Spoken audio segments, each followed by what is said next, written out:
And hello, today I've got another oldie in for repair. This is actually an electric pickup for a gramophone. These date back from the sort of 1930s and are intended to replace the sound box on the gramophone, allowing you to connect it to a modern radio and get more noise. The number 11 kit, you get the actual electric pickup itself, where you would install your stylus needle into the pickup directly, like this.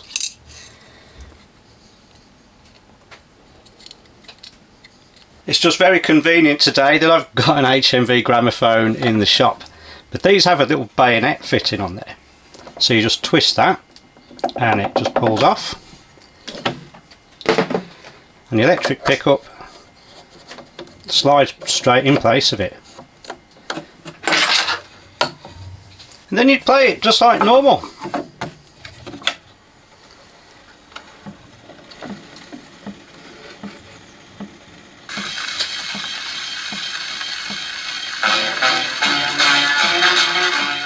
Well, this genuinely is the forerunner to the modern cartridge.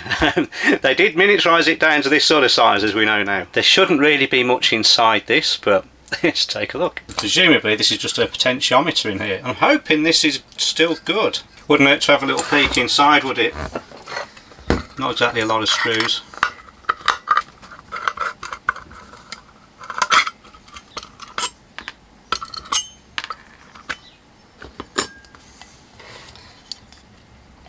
Yeah, not much.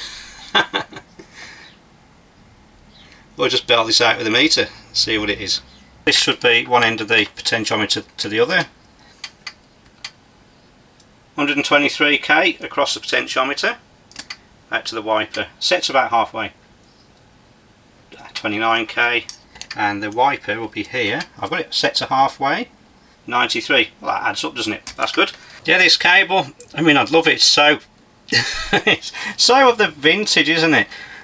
Great, but this lovely textile wrapping, like cotton wrapping, and this binding, great. But the rubber inside is completely gone. There's no saving this, so this needs to be replaced. Now I'm pretty sure this is going to be a screened cable, 2-core screened, and just no one's going to make that with a textile cover now. So yeah, I think I've got to make my own. Job for later. So the pickup, now we know the wiring, it should have some continuity across the coil, and there's none. Pristinely moulded. I've got Bakelite. Yeah, not sure why we stopped using it. You probably could make it now with all the health and safety reach regulations and that. Let's open it up. There's 4 screws in this, one in each corner.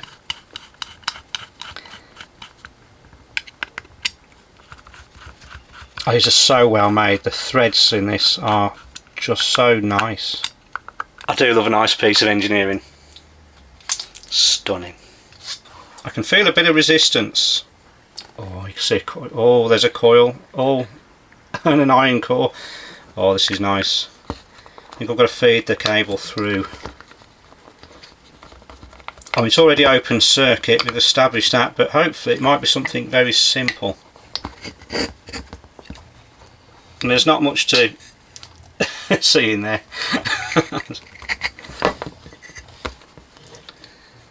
Oh, look at that. There's a horseshoe magnet. There's some like a, what do you call this, like a yoke or something, to direct the magnetic fields. And here, this is where the stylus goes. So I'm gonna put one in. I'm going to put it in the pointy end round. I'm fed up of spiking myself with it. That just wiggles around in there, making tiny disturbances in that coil around the magnetic field, and that's what's creating the signal. Well, not in this case anyway. There's not much to it. That magnet, to me, looks like it's just sat there. It is. Oh, it's just stuck on. Well, there you go.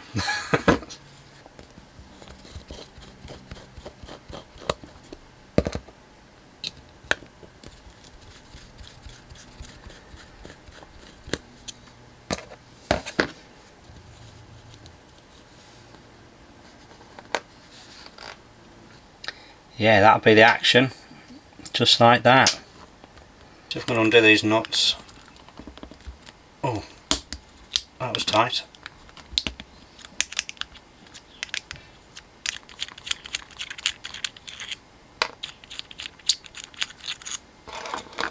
That's that off. That now lifts out all on its own.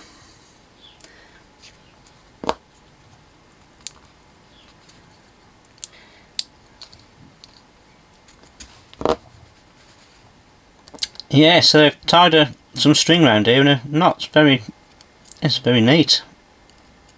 If it's not a full tocking fix at the surface, it's going to need a complete rewind. I think this cotton string's been like dipped in shellac or something.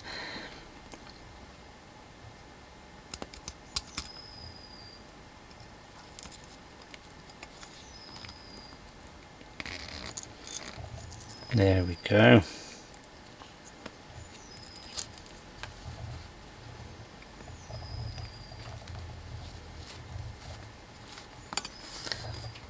Still no clues as to where it's broken.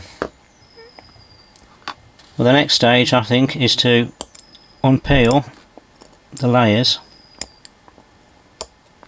Just unpick this slightly and find out what's in it.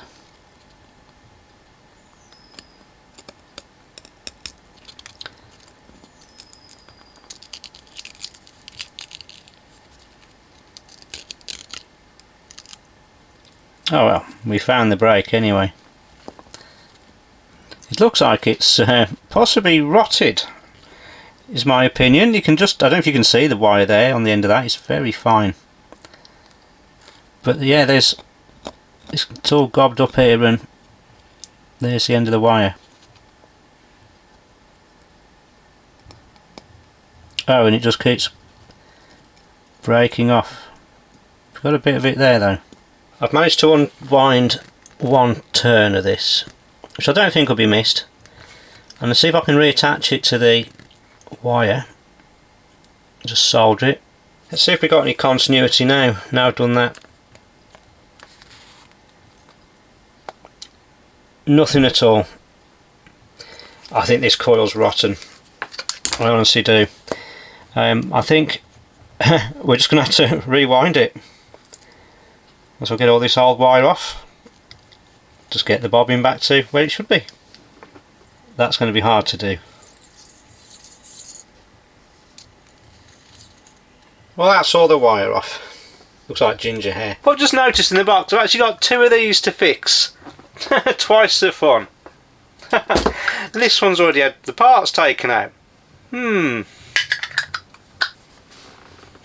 There's bits missing. If you have a peek in this second one, this one's already been taken apart, so the cable's already missing off the coil.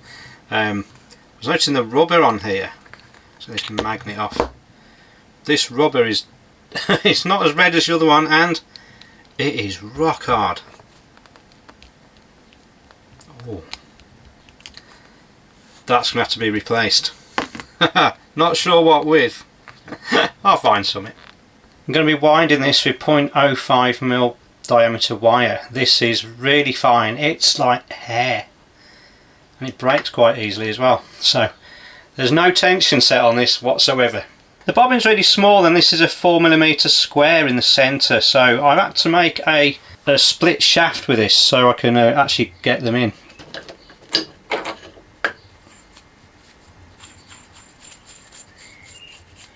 Just paying attention here, there's a little hole there which I think one end of the wire will have to come out of.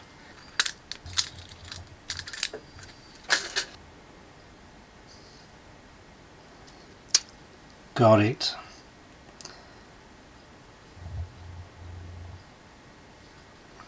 So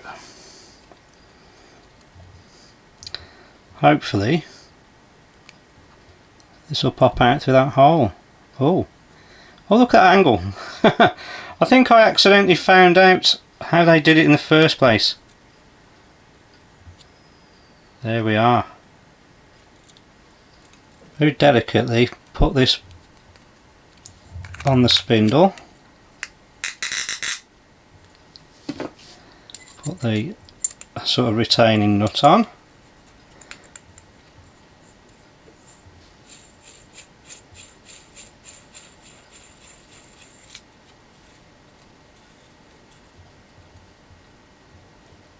and that's about right sort of tension. First time I've used this, so I don't quite know how tight to have it. I can hardly see this wire. It's so fine. I'm going to wrap that around there.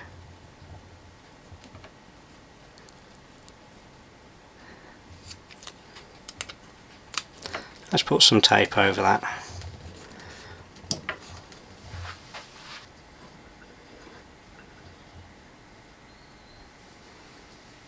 I'm not really sure how many turns were on this coil, and to be honest, the more turns the better, so I'm just going to fill this thing up very gently.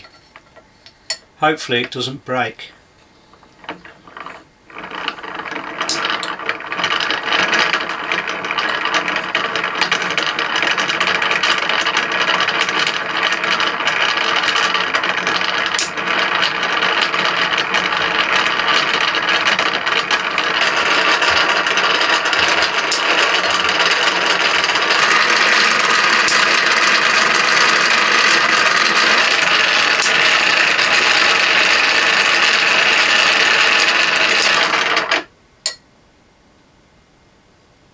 Oh, it's snapped. Oh. Just unwinding that bobbin again, it's no good. Having to improvise a bit of automation though.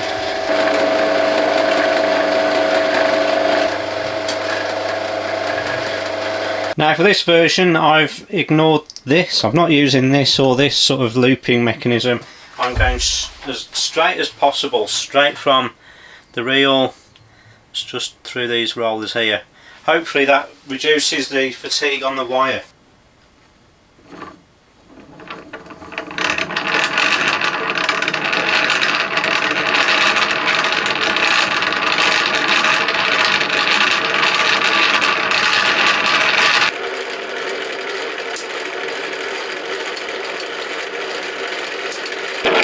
Oh bollocks. But at least the coil's quite full, so I'll go with it. Just using some tape to hold it all together.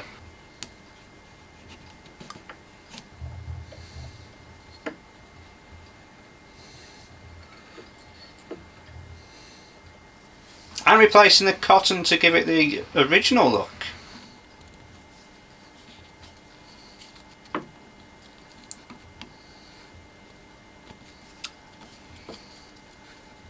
Just stick it down with shellac.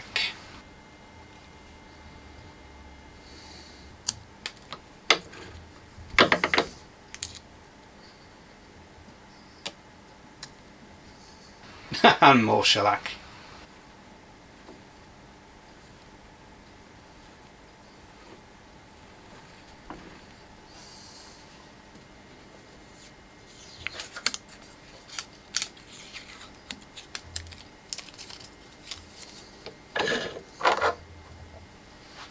It looks good. Let's wind the other coil. This one I'll solder the thick lead wires on.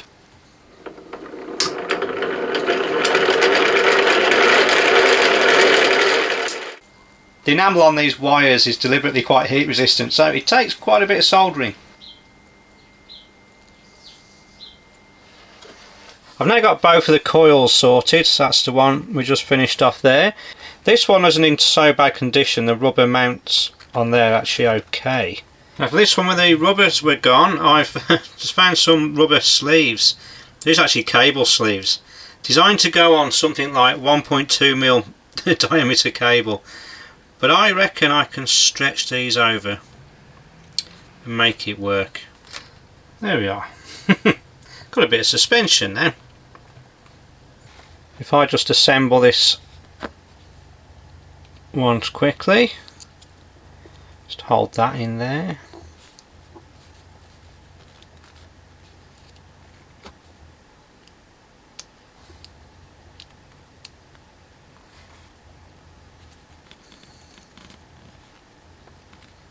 Make sure these delicate wires aren't compromised.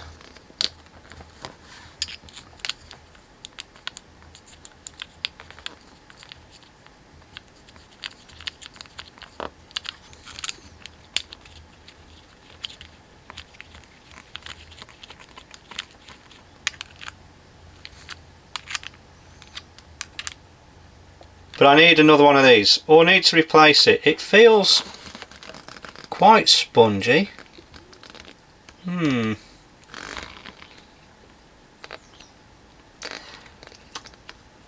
I might mould something out of silicone. Now I want to dye this to make it a bit more authentic looking, so I've got some dyes. I've got a bit of a red and a brown. Let's see how it goes. So if I can get near the sort of the authentic sort of dirty pink colour.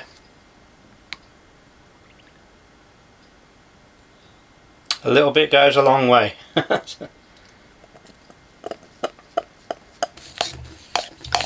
Sort of mix that in.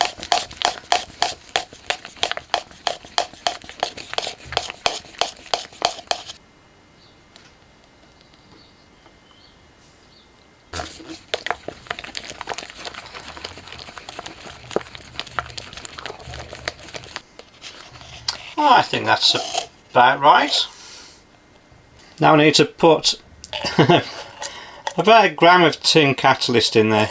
So we'll go from 1.5 down to 2.5. That's it. Now we'll get mixing. Time is of the essence now.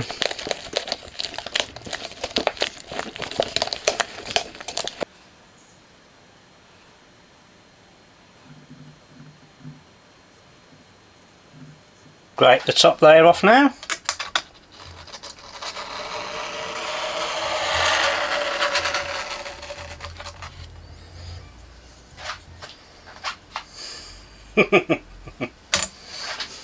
Well, this should have cured by now.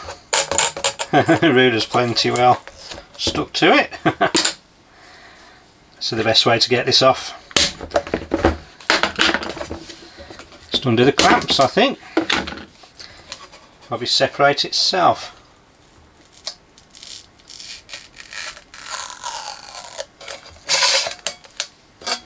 Well, I moulded this strip to be the same width as this rubber, and I made it quite long because sometimes you can get air bubbles and stuff in your silicone. You find a bit that's stiffer than others, but I have to say this feels pretty consistent the whole way along. So if I put that on there as a guide for the size of it.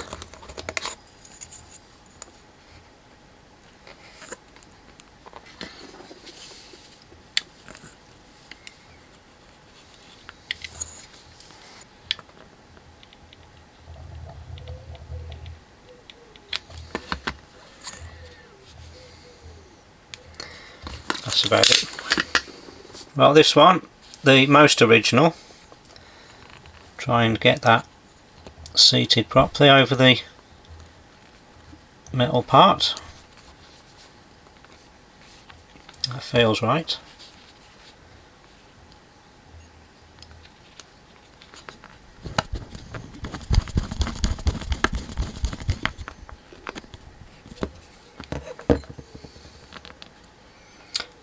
Nice. Okay, swap them over. So, have I cut enough of a slit in this one? I'd say I have.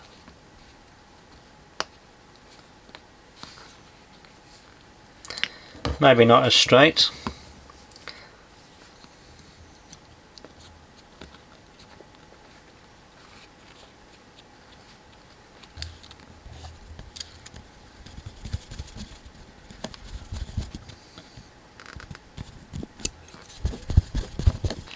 So, that's central. This is also central. This one with the original rubbers, it's got movement, but not loads. You can just see there, a little bit of wiggle there. This one, oh, it's similar, probably looks a bit it's difficult to say. I mean, they're not far off anyway. Next thing to look at is the cables. Now I've mentioned that they're rotten and they need to be screened, 2-core screened cable. I have to find something modern, I think. I'm pretty good, but I can't make cable from scratch. I think the nearest I can do for the cable is use modern microphone cable, which is quite thin. It's about 4mm thick. And it's 2-core screen. But to replicate the the authentic look, I can actually wrap it in this cotton sleeve. It's a bit of a tight fit and it's also the wrong colour, so I'll have to dye it. But I've tried to put some on. It's a bit of a stretch, but there we have it. It's quite convincing compared to the original in terms of size and everything, so I'm going to go with this. I've got 90 centimetres of microphone cable here, and I've cut 114 centimetres of the textile sleeve, because that's will account for the shrink, the shrinkage of it, and teasing it through is quite a challenge.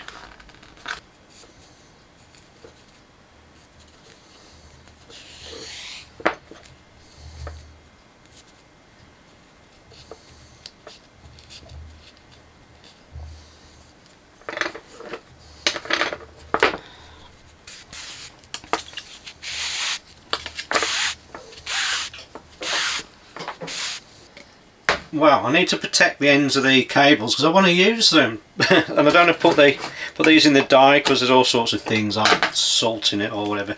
So I'm just going to use some sort of plastic just to coat the ends of the cables.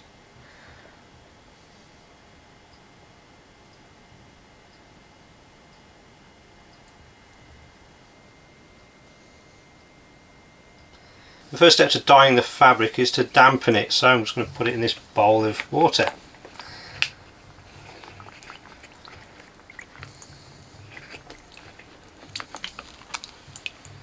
I consider those to be damp. Water needs to be 40 degrees before we add the dye. That looks pretty much perfect.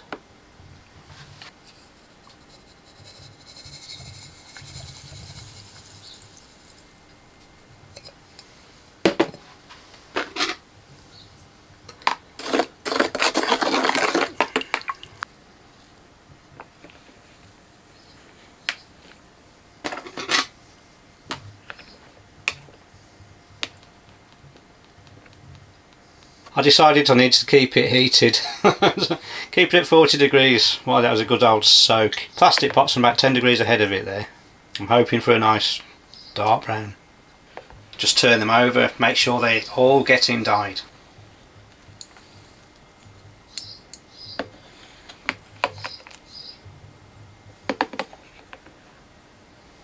And these are done. They'll need a rinse off, a wash and drying overnight.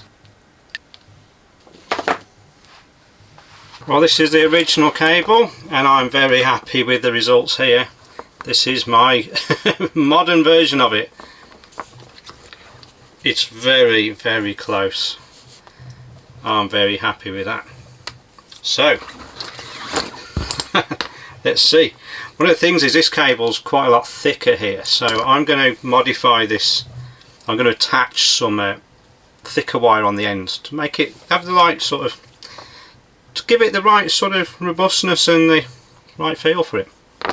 Now I need to prepare the end of this cable just to hide how skinny and modern it is. So just get the shielding off there.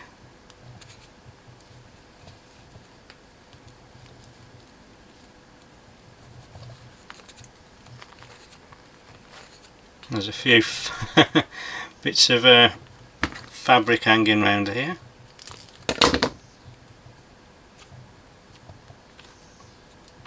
Right, because the sleeving's quite thin, and I'm going to connect some rather thick cables, which are more in keeping with what was originally coming out of it. But I need to stagger how they're joined together, so I'm going to cut them at different lengths. So I shall do down here for that one, the red one up here, and that one just about up there, I think. Just bare the ends off.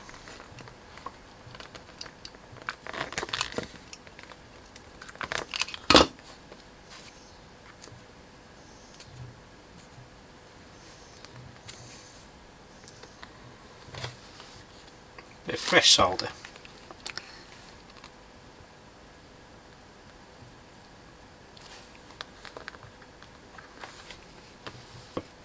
Black wire on here.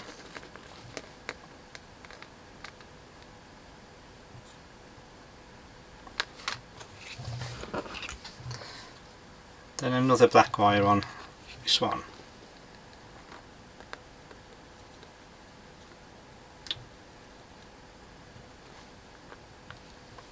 If I've got my spacings right, which I hope I have, these won't touch each other, and we'll just cover them right there.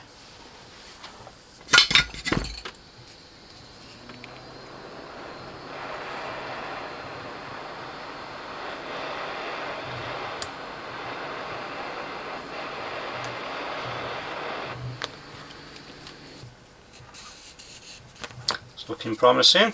I've now got to remake the ends. I'm using some wax cord that they use on horses' tails and manes because it was the closest match I could find. So the technique is to form a loop. So I'm going to do like a hidden lock on it. I'll sort of start that off here.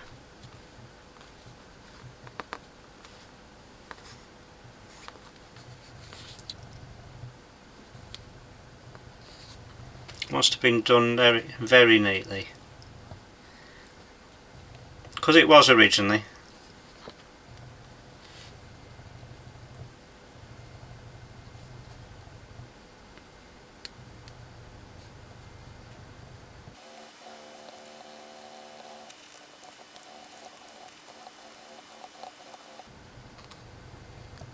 Yeah, about that is fine.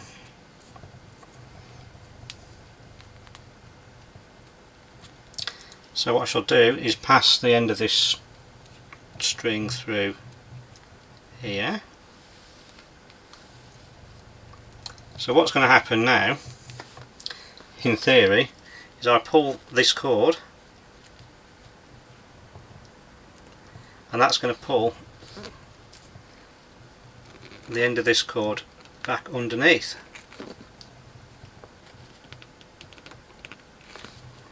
There we go.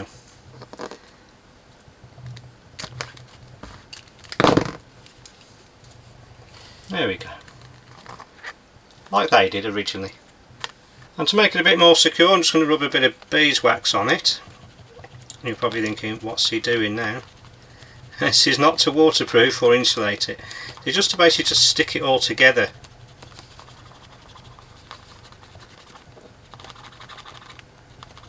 If I give it a bit of hot air, that's going to instantly melt it, and it'll all soak into the fibres and hopefully stay there forever.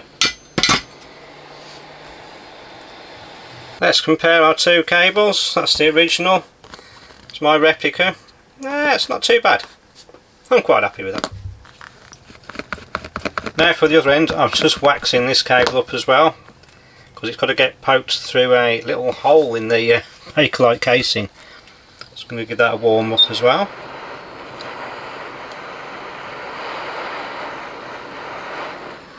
When that dries, hopefully that will sort of glue it all together.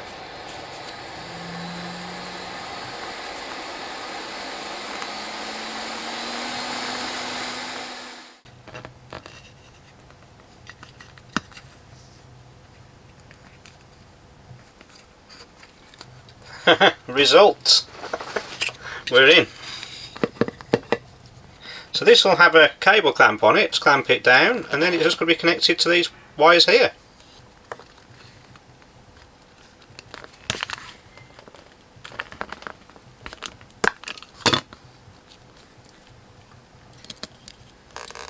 So if I can get one screw in, work out how to do the others.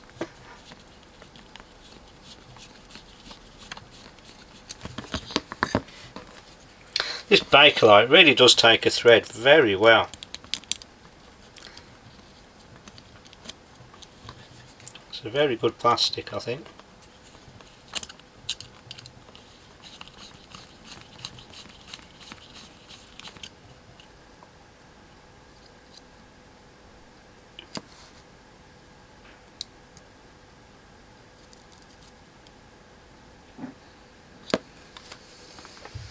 Put a bit of sleeving over it.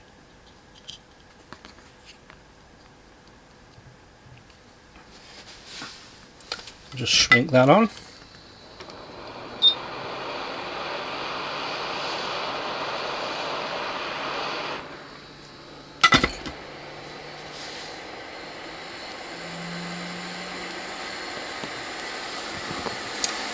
And the last part to do now is just install the magnet which just sticks itself in place. Brilliant.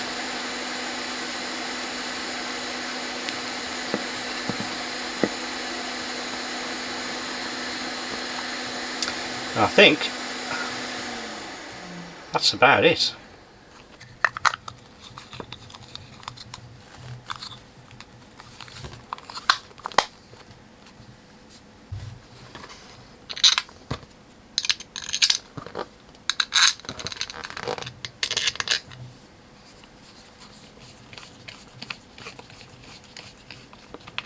And don't they look nice? Fabulous. These are all done now.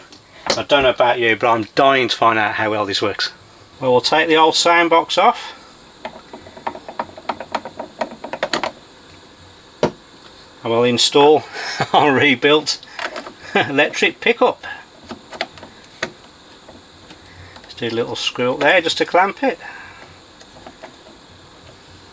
I've even got a bit of a broken record here.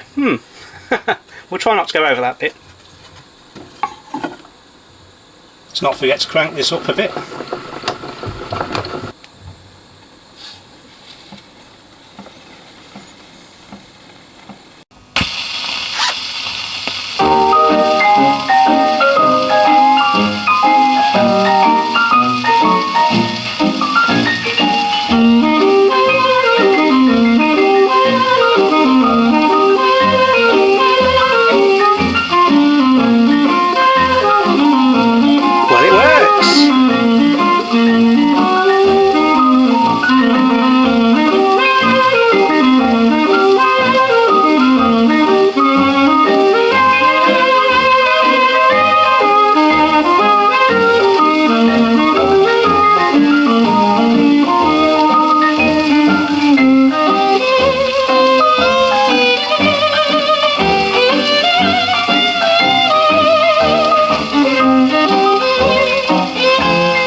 Success. Hope you enjoyed it.